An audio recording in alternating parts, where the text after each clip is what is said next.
প্রায় 1 বছর 5 মাস পর ওয়ার্ল্ড ট্যুরে ঘোষণা দিয়েছে জনপ্রিয় কে-পপ গার্ল গ্রুপ ব্ল্যাকপিঙ্ক। দলটির এজেন্সি ওয়াইজি এন্টারটেইনমেন্ট বৃহস্পতিবার এক বিবৃতিতে এই তথ্য জানিয়েছে। অফিসিয়াল ব্লগে টিজার ভিডিও প্রকাশ করেছে তারা।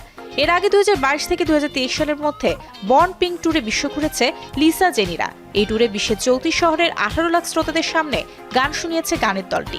বলা হচ্ছে এটি নারীদের কে-পপ গ্রুপের মধ্যে সবচেয়ে বড় ওয়ার্ল্ড ট্যুর। বর্ন পিঙ্ক ট্যুরের 1 বছর 5 মাস পর ওয়ার্ল্ড ট্যুরে ঘোষণা দিল দলটি।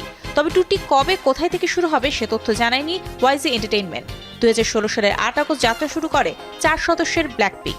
এই সময়ের মধ্যেই বহুভাষী পারফরমেন্স দিয়ে তারা যুক্ত হচ্ছে নানা দেশের নানা বয়সের ভক্তদের সঙ্গে। জিসু, জেনি, রোজ আর লিসা দুর্দান্ত কণ্ঠ আর আকর্ষণীয় মঞ্চ উপস্থিতি অগণিত ভক্তকে টেনেছে ব্ল্যাকপিঙ্কের দিকে।